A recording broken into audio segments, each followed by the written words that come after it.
আমার পাশের বাড়ির রাম কাকার ছেলে ক্ষুধার্ত অবস্থায় থাকবে, আমাকে হিন্দু মুসলমান করতে হবে, আমি পারবো না। আমার পাশের বাড়ি রহিম চাচার ছেলে চাকরি পাবে না, বসে ধর্ণা দেবে, আমাকে হিন্দু মুসলমান করতে বলবো, আমি পারবো না। এই রাম কাকার জন্য, রহিম চাচার জন্য আওয়াজ তুলবে, তাতে যদি 4 বার কেন 420 দিন কেন 4 বছর জেলে থাকতে হয়, আমি থাকতে প্রস্তুত আছি। মানুষের জন্য আওয়াজ তুলবো।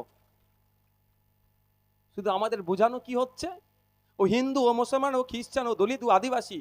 আর কতদিন হবে ভাই? 75 বছর ধরে তো আমাদেরকে এই শিখাচ্ছি, আমাদের মধ্যে এই বিষ তোমরা ঢুকাচ্ছ না। দুঃখের বিষয় লাগে একটা, ভোট আসলে কেউ মুসলিম সাজছে, ভোট আসলে কেউ হিন্দু সাজছে, ভোট আসলে কেউ মাথায় ঘুমটা দিচ্ছে, ভোট আসলে কেউ হিজাব পরছে, ভোট আসলে কেউ বড় তিলক লাগাচ্ছে, ভোট আসলে কেউ হাজি রুমাল চাপাচ্ছে, ভোট আসলে কেউ টুপি পরছে। কিন্তু ভোট আসলে মানুষের জন্য কাজ করতে হবে, সেটা বড্ড অভাব হয়ে যাচ্ছে। ভোট আসলে আমাদের নাটক তৈরি হচ্ছে।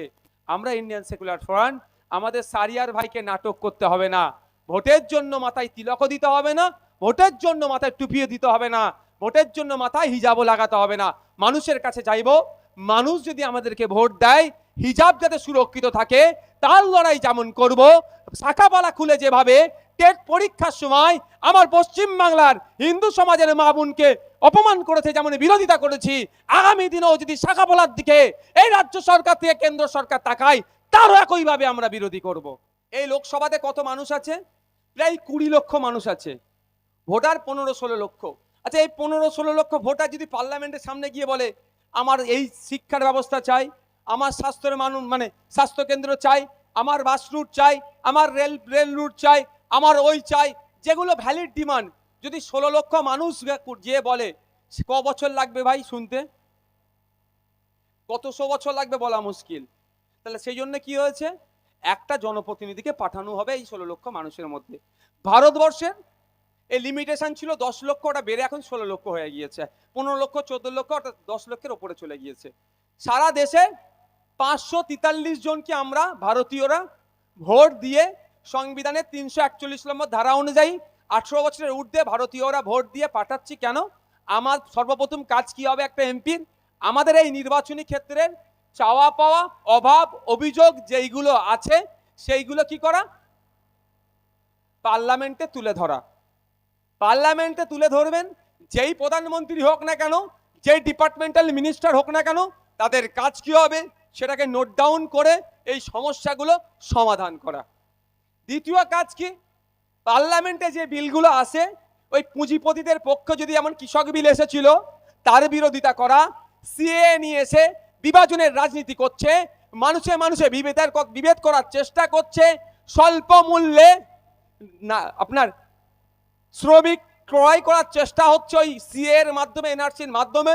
সময় আসলে বুঝতে পারবেন, যদি বিরোধিতা না করেন ঐক্যবদ্ধ হয়ে, বুঝতে পারবেন এনআরসি কি ভয়ঙ্কর জায়গায় নিয়ে যেতে চাইছে। তো এইগুলো করার যখন পার্লামেন্টে পাস হয়, কাজ কি থাকবে? সেখানে পার্লামেন্টে গিয়ে টিকটক ভিডিও সেলফি তোলা নয়, ওই বিলের বিরোধিতা করা। আর কি কাজ হয়?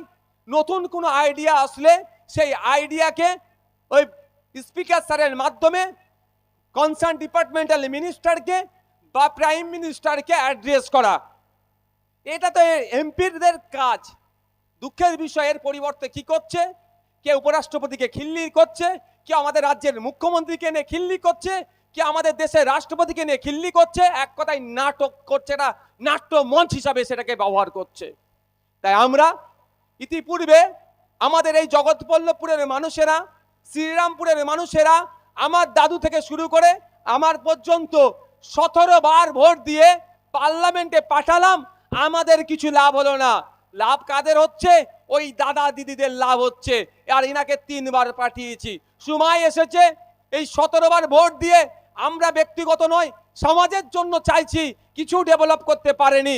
এবার আসুন, আপনাদের দায়িত্ব নিয়ে বলছি, ইন্ডিয়ান সেকুলার ফ্রন্টকে আগামী মে মাসের 20 তারিখে খাম চিহ্নে ভোট দিয়ে জিতিয়ে পার্লামেন্টে পাঠান।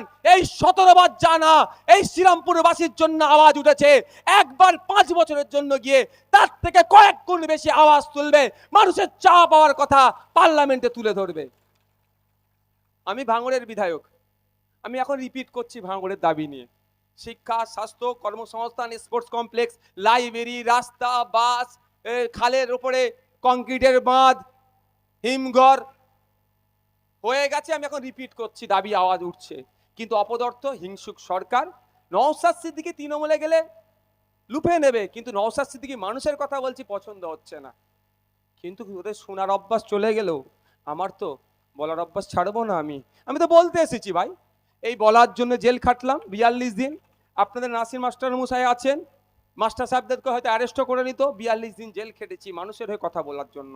আমার পাশের বাড়ির রাম কাকার ছেলে ক্ষুধার্ত অবস্থায় থাকবে, আমাকে হিন্দু মুসলমান করতে হবে, আমি পারবো না। আমার পাশের বাড়ি রহিম চাচার ছেলে চাকরি পাবে না, বসে ধর্ণা দেবে, আমাকে হিন্দু মুসলমান করতে বলবো, আমি পারবো না। এই রাম কাকার জন্য, রহিম চাচার জন্য আওয়াজ তুলবে, তাতে যদি 4 বার কেন 420 দিন কেন 4 বছর জেলে থাকতে হয়, আমি থাকতে প্রস্তুত আছি। মানুষের জন্য আওয়াজ তুলবো। শুধু আমাদের বোঝানো কি হচ্ছে, ও হিন্দু, ও মুসলমান, ও খ্রিস্টান, ও দলিত, ও আদিবাসী। আর কতদিন হবে ভাই? 75 বছর ধরে তো আমাদেরকে এই শিখাচ্ছি, আমাদের মধ্যে এই বিষ তোমরা ঢুকাচ্ছ না। পার্লামেন্টের মধ্যে গিয়ে আমরা কাদের পাঠাতে চাইছি? অধ্যাপক বাপি সরেনকে। কারণ যে একজন আদিবাসী সমাজের শিক্ষিত লোক। আমরা পার্লামেন্টে কাকে পাঠাতে চাইছি? যার চাকরি চুরি গিয়েছে, মাইউদ্দিন আহমেদ মাহিদাকে তমলুক থেকে পার্লামেন্টে পাঠাতে চাইছি। কারণ ওর জ্বালাটা বুঝতে পারবে, ওর হয়ে ও চাকরি চোর, চাকরি যারা চুরি করেছে, যাদের চাকরি গিয়েছে, তাদের বিরুদ্ধে কথা বলবে। আমরা কাকে পাঠাচ্ছি? অধ্যাপক অজয় কুমার দাসকে, আদিবাসী দলিত সমাজের, যিনি মানুষের হয়ে সওয়াল করবে। মহল্লার মসজিদের আজান হচ্ছে না অন্য মসজিদের? মহল্লার মসজিদের আজান হলে বলবেন না একসাথে হচ্ছে? হ্যাঁ, আচ্ছা ঠিক আছে। আপনাদের কারো অসুবিধা আছে? 5 মিনিট যদি বিরতি নেই, 5 মিনিট পরে ছেড়ে দেবো। বাড়ির পরে 5 মিনিট ওই মোদিজির গ্যারান্টি আর দিদির গ্যারান্টি ওয়ারেন্টি নিয়ে বলবো।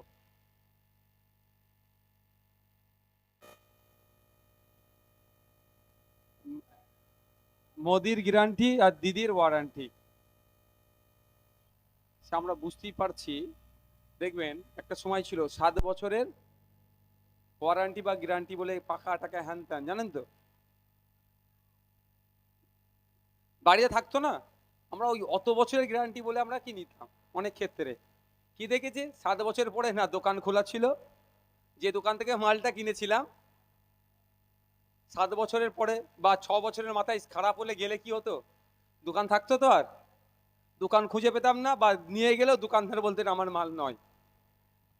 ঠিক এই গ্যারান্টি ওয়ারেন্টি হয়েছে। আপনাদের মনে আছে 2016 সালে ফ্রিডম 251 বলে একটা মোবাইলের বুকিং চলছিল? অনেকের মনে নাই।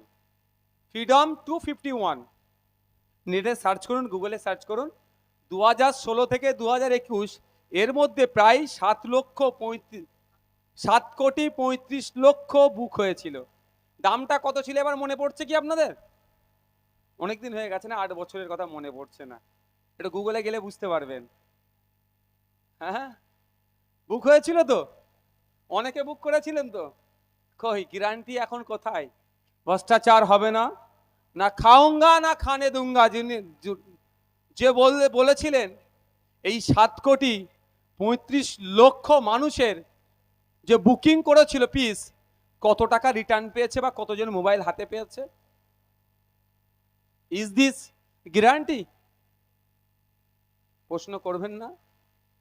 বলেছিল ক্ষমতায় নিয়ে আসলে ডলারকে ছুঁয়ে টাকা উড়ে ডলারের থেকে বেশি হয়ে যাবে, এই ধরনের কথা বলেছিল না?